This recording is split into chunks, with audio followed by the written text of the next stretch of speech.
Good morning students. देखो आज हम कक्षा 11 की मैथमेटिक्स में चैप्टर नंबर 2 पढ़ेंगे, संबंध एवं फलक। ठीक है, संबंध एवं फलक। इसमें से कुछ टॉपिक आपके हटाए गए हैं, लेकिन संबंध पढ़ने से पहले हम कुछ और चीज़ें पढ़ेंगे। देखो हमने समुच्चय पहली एक्सरसाइज में पढ़ लिया, ठीक है, तो हमें समुच्चय के बारे में थोड़ा बहुत ज्ञान हो गया। अब हम पढ़ने वाले हैं संबंध। ठीक है, संबंध से पहले हम पढ़ेंगे क्रमित युग्म। देखो ये क्रमित युग्म क्या होता है। देखो क्रमित युग्म का मतलब है क्रम से लिखा गया, युग्म का मतलब होता है जोड़ा, दो एक जैसे। ठीक है, तो क्रम से लिखा गया जोड़ा क्या कहलाता है? क्रमित युग्म कहलाता है।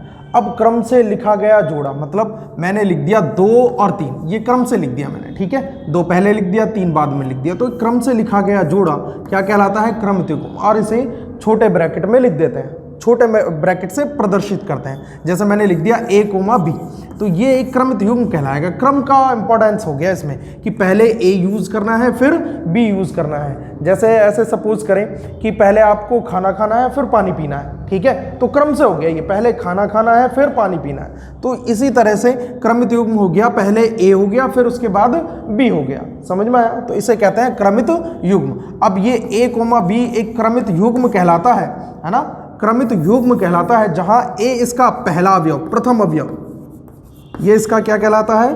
प्रथम अवयव, और b इसका कहलाता है द्वितीय अवयव, द्वितीय अवयव। तो हमारे पास 2 अवयवों का क्रमित युग्म है ना। युग्म का मतलब जोड़ा हो गया। क्रमिक त्रिक और होता है, 3 लेके चलेंगे तो त्रिक हो जाएगा, वो आपके हटा दिया सिलेबस में से। तो हम बस केवल क्रमित युग्म के बारे में पढ़ रहे हैं। तो क्रमित युग्म समझ में आया कि क्रम से लिखा गया जोड़ा क्रमित युग्म कहलाएगा जहां ये पहला अवयव है और ये दूसरा अवयव a, b। अब अगर मैं x, y के लिए लिखूं तो x, y का क्रमित युग्म हो गया। तो आप किसी का भी क्रमित युग्म बना सकते हैं। ठीक है, चल, तो क्रमित युग्म में क्रम का इंपॉर्टेंस बहुत ज़रूरी होता है। नंबर 1 बात, जब आप क्रमित युग्म लिखते हैं तो मैंने कहा कि क्रम का इंपॉर्टेंस होगा, ठीक है, क्रम है ना, क्रम महत्वपूर्ण होगा। ठीक है, नंबर 2 बात करें कि अगर x और y है ना बराबर नहीं होते, y x के, देखो अगर मैं ध्यान से देखूं तो x y एक क्रमित युग्म है, y x भी एक क्रमित युग्म है, परंतु क्या दोनों बराबर हैं? नहीं। क्यों? क्योंकि ये पहला अवयव है तो इसका पहला अवयव क्या है? y। तो कहने का मतलब है 2 क्रमित युग्म बराबर होते हैं यदि उनके प्रथम अवयव, या ये कहें कि संगत अवयव, संगत अवयव का पहला अवयव इसका भी पहला अवयव है ना, तो संगत अवयव बराबर हो। तो संगत अवयव बराबर होने चाहिए, संगत अवयव, तब जाके 2 क्रमित युग्म समान क्रमित युग्म या इक्वल है ना क्रमित युग्म कहलाते हैं। तो 2 क्रमित युग्म बराबर होंगे, a b बराबर होगा किसके? a b की। अगर मैं ये कहता हूं कि x, y बराबर है किसके? 1, 2 के, तो आप इजीली बता सकते हैं कि x 1 के बराबर होगा और y 2 के बराबर होगा। तो जब 2 क्रमित युग्म बराबर होते हैं तो उनके संगत अवयव बराबर होते हैं। ठीक है, और क्रमित युग्म में क्रम का इंपॉर्टेंस होगा, ये याद रखना है आपको। तो हमने सबसे पहले क्रमित युग्म पढ़ाया आपको। तो क्रमित युग्म के बारे में हमें ये पता चला कि जो क्रमित युग्म है हमारे पास है ना, वो क्रम से लिखे हुए 2 अवयव होते हैं और उन्हें छोटे ब्रैकेट से व्यक्त या प्रदर्शित किया जाता है। बीच में कोमा लगा दिया तो 2 अलग अलग अवयव हो गए। और अगर 2 क्रमित युग्मों के संगत अवयव बराबर हो तो फिर वो जो 2 क्रमित युग्म है वो क्या कहलाएंगे? वो समान, या फिर ये कहें कि बराबर क्रमित युग्म कहलाएंगे। तो चलो ये क्रमित युग्म के बारे में हमने पढ़ा।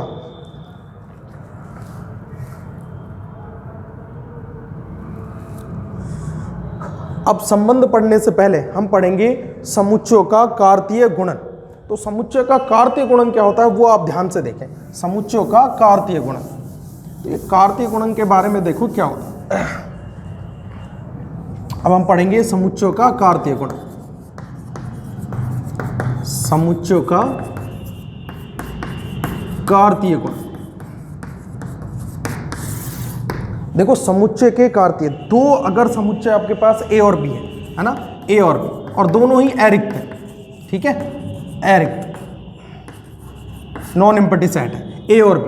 अगर आपके पास 2 समुच्चय हैं a और b तो उनके कार्तीय गुणन को A क्रॉस B से व्यक्त किया जाता है। किससे व्यक्त किया जाता है? A cross B। आप इसे A क्रॉस B पढ़ सकते हैं, A प्रोडक्ट B पढ़ सकते हैं, A का B पर कार्तीय गुणन पढ़ सकते हैं। ठीक है, तो मैं यहाँ इसे A क्रॉस B पढ़ रहा हूँ। तो दो समुच्चयों का कार्तीय गुणन को A क्रॉस B द्वारा परिभाषित या व्यक्त किया जाता है, जहां A क्रॉस B बराबर होता है उन अवयवों का क्रमित युग्म। ठीक है, उन अवयवों का क्रमित युग्म। मान के चलो मैं ये लिख देता हूं कि वो अवयव x, y है ना, इन अवयवों का क्रमित युग्म जहां x A में से लिया जाए और ठीक है y किस में से लिया जाए? B में से लिया जाए। इसका मतलब ये हुआ कि उन अवयवों का क्रमित युग्म A क्रॉस B कहलाता है जिनमें पहला अवयव पहले समुच्चय से और दूसरा अवयव दूसरे समुच्चय से लिया जाता हो। ठीक है, तो अब आपको A क्रॉस B के बारे में पता चला, जहां A क्रॉस B जहां x A में से और y B में से लिया गया है, तो ये A क्रॉस B कहलाता है, यानी समुच्चयों का कार्तीय गुणन कहलाता है। अब ये परिभाषा हो गई है ना।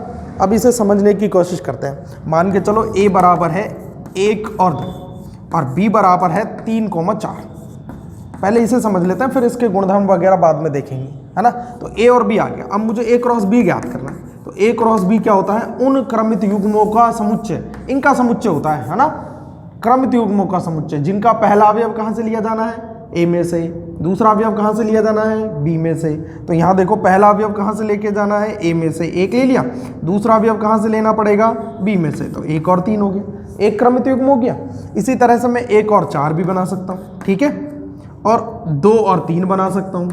इसी तरह से 2,4 बना सकता हूँ और हर एक अवयव के लिए कोमा लगा दिया, तो समुच्चय बन गया। समुच्चय की परिभाषा हमने पढ़ी रखी।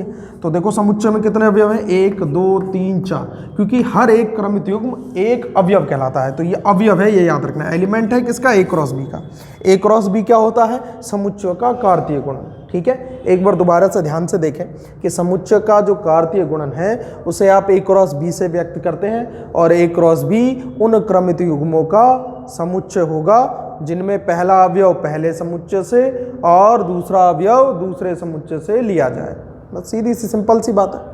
इसी तरह से अगर हम एग्जाम्पल देखें, A बराबर इतना हो, B बराबर ये हो, तो A क्रॉस B की वैल्यू देखो, एक अवयव किस में से लेके चलना है? A में से, और दूसरा किस में से लेके चलना है? B में से। ठीक है, तो पहला अवयव पहले में से, दूसरा अवयव दूसरे में से। इस तरह से मुझे कितने क्रमित युग्म बना लिए मैंने?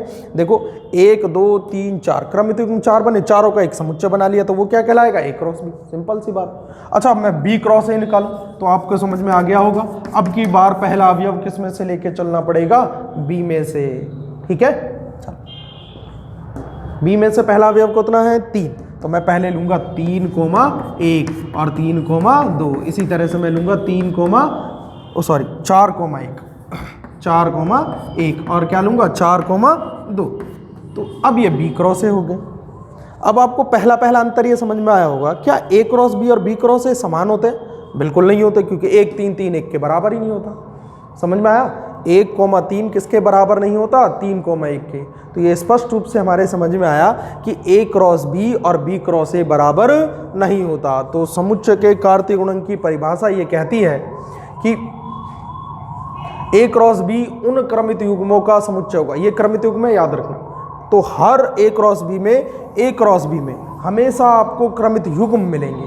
अब तक हमने समुच्चय में पढ़ा था सिंगल समुच्चय, कि भाई समुच्चय A हो गया, उसमें अवयव है 1 2 3 4। ठीक है, लेकिन अभी मैंने कहा ना आपसे,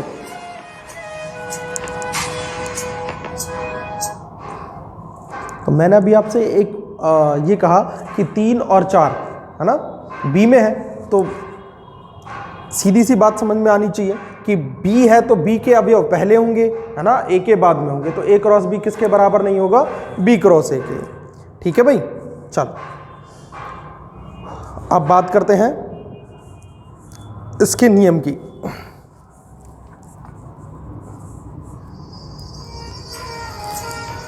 तो देखो सीधा सा समझ में आ रहा है ना, कि A क्रॉस B की अगर हम बात कर रहे हैं, A क्रॉस B की, है ना, तो A क्रॉस B किसके बराबर नहीं होगा? B क्रॉस A के, नंबर 1 बात। ठीक है, और नंबर 2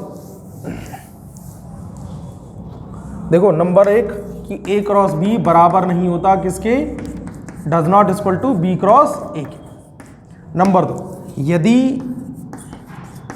ए या बी, ठीक है, में से एक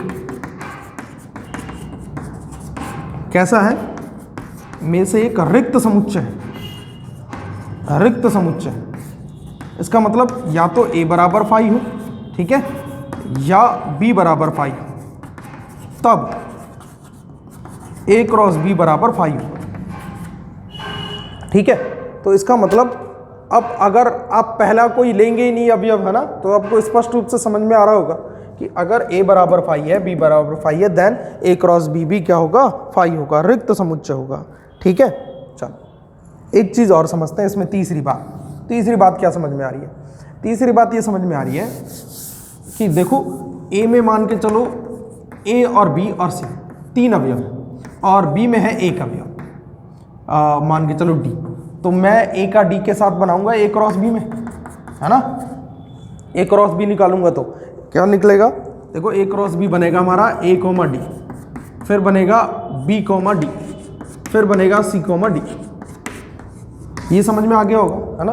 तो अब इसमें एक बात ये समझ में आई कि ए क्रॉस बी में अवयवों की संख्या कितनी होती है। तो देखो ए क्रॉस बी में अवयवों की संख्या, number of A cross B बराबर होता है नंबर ऑफ ए इंटू में नंबर ऑफ बी, दोनों की गुणा कर लो आप। नंबर ऑफ ए में कितने अवयव हैं 3, बी में कितने अवयव हैं 1, तो 3 को 1 से गुणा करेंगे कितना आएगा, 3 एकम 3, 1 आएगा।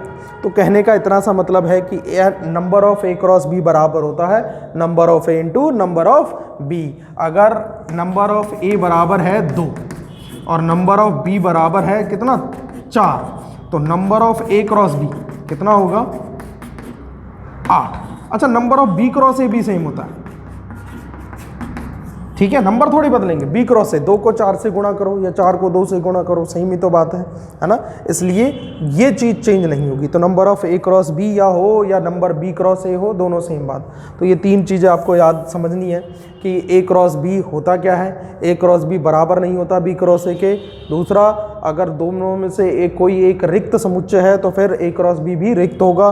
नंबर 3 कि number of A cross B कैसे ज्ञात करेंगे, ठीक है, तो नंबर ऑफ ए बी हम आसानी से ज्ञात कर सकते हैं। चलो एक एग्जाम्पल है हमारे पास, ठीक है,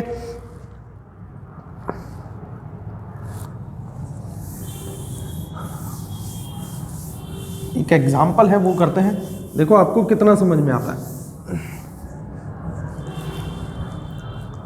मेरे पास 3 समुच्चय, ए बराबर है 1, 2 और 3, बी बराबर है 3, 4, ठीक है, सी बराबर है 4, 5 और 6।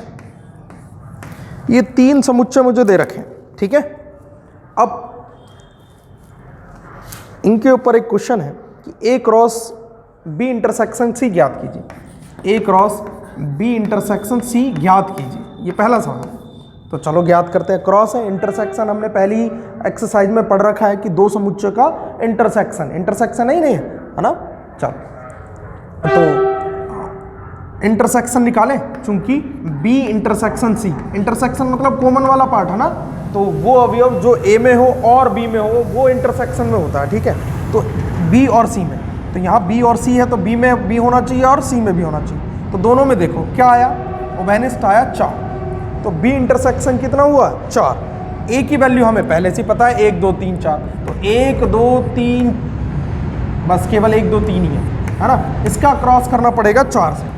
ये समझ में आ गया कि आप देखो A intersection A cross B intersection C ज्ञात करना है, तो बी इंटरसेक्शन सी की वैल्यू कितनी आ गई 4। कैसे आई, दोनों में जो कॉमन है बी और सी में। तो अब ए का मान रख लिया मैंने 1, 2, 3, बी इंटरसेक्शन सी का मान रख लिया 4। तो अब क्रॉस निकालना है तो पहले 1 का 4 से करना पड़ेगा, क्योंकि पहले ये है तो पहला अवयव इसका लेना पड़ेगा, फिर 2 का 4 से करना पड़ेगा और 3 का 4 से करना पड़ेगा। तो ये सवाल हमारा कंप्लीट हो गया। तो इसका मतलब ए क्रॉस बी इंटरसेक्शन सी कितना आएगा 1, 4, 2, 4 और 3, 4। समझ में आ गया आपके। चलो एक सवाल और है इसी में कि एक सवाल है ए क्रॉस बी, ठीक है, इंटरसेक्शन ज्ञात करना है ए क्रॉस सी से। ये हमारा एक और सवाल है इसी में कि A cross B intersection A cross C. तो देखो इंटरसेक्शन कैसे निकालेंगे इन दोनों का। तो सबसे पहले मुझे ए क्रॉस बी चाहिए, ठीक है। तो ए क्रॉस बी कैसे निकालेंगे, ए क्रॉस बी बराबर हो जाएगा वो अवयव जो पहले ए में हो और फिर बी में हो। तो ए क्रॉस बी देखो कितना बनेगा, 1 का 3 से 1 का 4 से ऐसे बनेगा, 1 3 1 4। देखो सारे के सारे बना लेते हैं एक बार, फिर 2 से बनेगा 2 3 2 4, ये समझ में आने चाहिए आपको, ठीक है। फिर 3 से बनाएंगे तो 3 और 3 3 और 4, तो कुल मिला के कितने बने 6। 6 क्यों बनेंगे, इसमें 3 है इसमें 2 है, तो 3 दूनी 6, ये तो बन गया। अब बात करते हैं ए क्रॉस सी की। तो ए क्रॉस सी कितना होगा भाई, है ना। ए क्रॉस सी में बात करें तो ए और सी का क्रॉस करेंगे तो 1 का 4 से ये ज़्यादा बनेंगे, 1 का 4 1 का 5 और 1 का 6। फिर इसी तरह से 2 के साथ कर लो, 2 का 4 2 5 और 2 6। फिर 3 का कर लेते हैं, 3 4 3 5 और 3 6, ठीक है। कितने बनेंगे, देखो ये 3 है, ये 3 है, 3 3 9 बनेंगे। तो 2 4 6 8 9 बन गए। अब दोनों का इंटरसेक्शन निकालना है, तो A cross B intersection A cross C किसके बराबर हो जाएगा, देखो दोनों में कॉमन को क्या है, 1 4 है, 1 4 इसमें भी है, ठीक है। फिर 2 3, इसमें 2 3 है नहीं है, छोड़ दो, तो 2 3 को, 2 4 इसमें है, इसमें भी है, तो 2 4 लिख दो, 2 4 लिख दिया, ठीक है। फिर 3 3 इसमें नहीं है, फिर 3 4 इसमें 3 4 है, ये रहा, तो 3 4। तो हमारे पास ये आंसर आ गया A cross B intersection A cross C से। तो मेरे हिसाब से आपके समझ में आ गई होगी, है ना। तो इस तरह से आप इसके मान को ज्ञात कर सकते हैं, ठीक है। चलो अब प्रश्नावली के सवाल की बात करें, एक्सरसाइज 2.1। तो देखो उस 2.1 का पहला सवाल आपको कराता हूँ, आप ध्यान से देखना बोर्ड पे।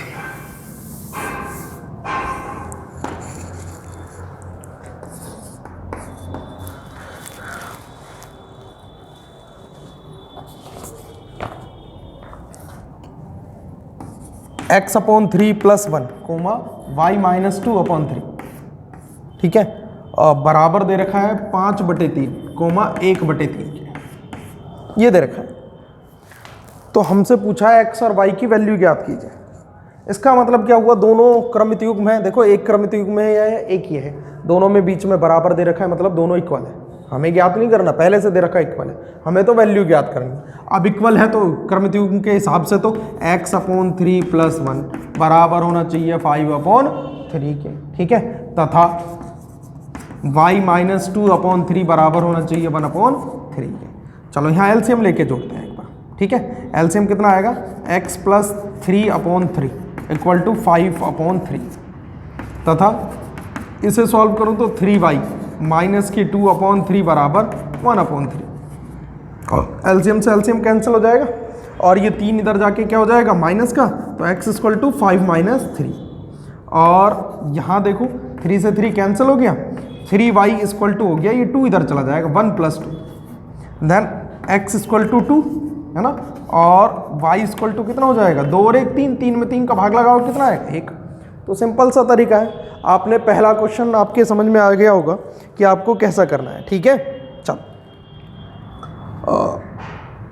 एक सवाल और है हमारे पास, क्वेश्चन नंबर 2, वो और करके देखते हैं एक बार, ठीक है। तो क्वेश्चन नंबर 2 करेंगे, फर्स्ट आराम से आप देख लें, समझ लें, इसे उतार लें, ठीक है।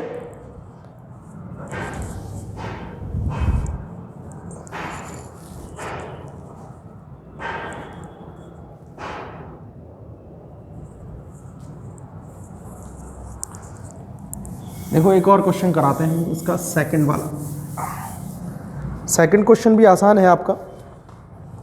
क्वेश्चन नंबर 2 दे रखा है कि यदि समुच्चय ए में 3 अवयव हैं, ठीक है, नंबर ऑफ ए दे रखा है 3 और बी दे रखा है 3 4 5, 3 4 5, तो ए क्रॉस बी में अवयवों की संख्या ज्ञात कीजिए। तो आपको number of A cross B ज्ञात करना है। तो फॉर्मूला मैंने अभी बताया आपको, number of A cross B कितना होता है, नंबर ऑफ ए इंटू में नंबर ऑफ बी।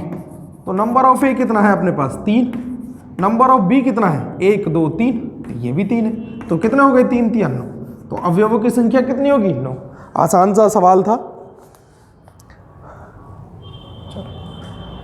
समझ में आ गया होगा ना। एक क्वेश्चन है क्वेश्चन नंबर 3, ये क्वेश्चन 3 देखो एक बार। क्वेश्चन 3 है, यदि g इक्वल टू दे रखा है आपको 7 और 8, ठीक है,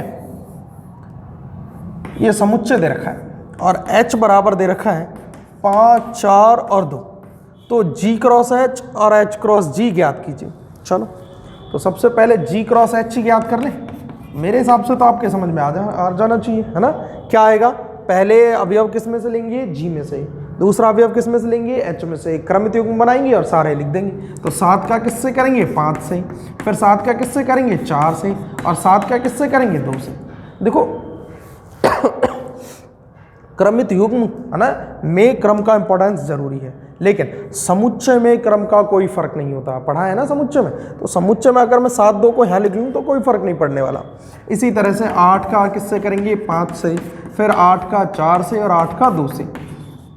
एक बार नंबर और चेक कर ले, है ना, इसमें 2 हैं, इसमें कितने, 3, तो 3 दूनी 6 बनने चाहिए, तो 2, 4, 6, क्योंकि कभी कभी ऐसा होता है कोई क्रमित युग्म छूट जाता है और एक भी क्रमित युग्म छूट गया, इसका मतलब आपका पूरा सवाल गलत हो गया। इसलिए पूरे सवाल को गलत होने से बचाने के लिए हमें क्रमित युग्म की एक बार ध्यान से देख लेना चाहिए कि उसमें कितने क्रमित युग्म बन रहे हैं।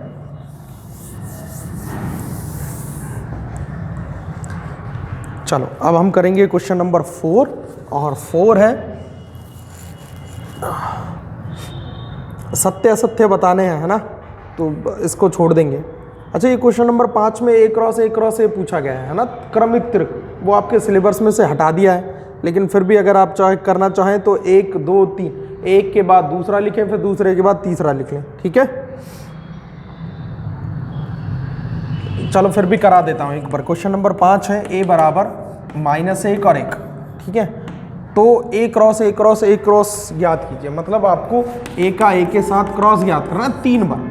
2 बार तो अभी हमने समझा दिया, 3 बार मैंने अभी कहा ना, तो 3 बार के लिए तीसरी बार और ट्राई कर लेंगे। चलो मैं पहले 2 बार निकाल लेता हूँ। A क्रॉस A का मतलब हो गया -1 और 1 का क्रॉस करना है वापस से -1 और 1 से। तो पहले -1 का -1 से होगा, कितना आएगा, -1, बोलो समझ में आएगा, ठीक है। फिर -1 का किससे करना पड़ेगा, 1 से, फिर 1 का करना पड़ेगा -1 से और 1 का 1 से। तो मेरे पास ये 4 क्रमित युग्म बन गए, तुम्हारे समझ में आ गया हो तो ये क्या है, A क्रॉस A। अब इसी का 1 के साथ और क्रॉस कर लेते हैं, उसे कहते हैं समुच्चय का त्रिक, ठीक है। अब ये त्रिक बनेगा, समुच्चय का त्रिक गुणनफल, तो सॉरी क्रमित त्रिक युग्म बनेगा, है ना। तो देखो समुच्चय का जब हम 3 बार गुणा करेंगे, 3 बार, है ना, तो एक बार और करना है, मतलब इसी के साथ में एक बार और कर देता हूं मैं, किसका, -1 और 1 का। अब पहले क्रमित युग्म बन रहे थे, अब क्रमिक त्रिक बनेंगे, ठीक है। तो क्रम से लिखे गए 3, तो 3 कैसे लिखेंगे, 2 तो ये है ही, 1 वो लेकर चलना है, तो -1 और क्या लेकर चलना पड़ेगा, फिर -1, ठीक है। 1 बन गया, फिर -1 और 1, ठीक है। फिर यहाँ से -1 और -1, फिर -1 और 1, ध्यान से देखना। फिर इसके साथ बनाएंगे 1 -1 और -1, ठीक है। फिर इसका लास्ट वाले के साथ बनाएंगे 1 -1 और 1। देखो कोई छूट ना जाए, इसलिए आप क्रम का ध्यान रखें, 1 1 -1 और लास्ट में बनाएंगे 1 1 और 1, ठीक है। तो ये बन गए। कुल मिला के इसमें 2 अवयव थे, अगर मैं 2 को 3 बार गुणा करूं तो कितने आएंगे, 2 दूनी 4 दूनी 8, 8 बनने चाहिए थे, 1 2 3 4 5 6 7 8, और इसे किस में बंद कर देंगे, मजले ब्रैकेट में, तो क्या बन जाएगा हमारा समुच्चय। तो अब आपको समझ में आ गया होगा, ठीक है।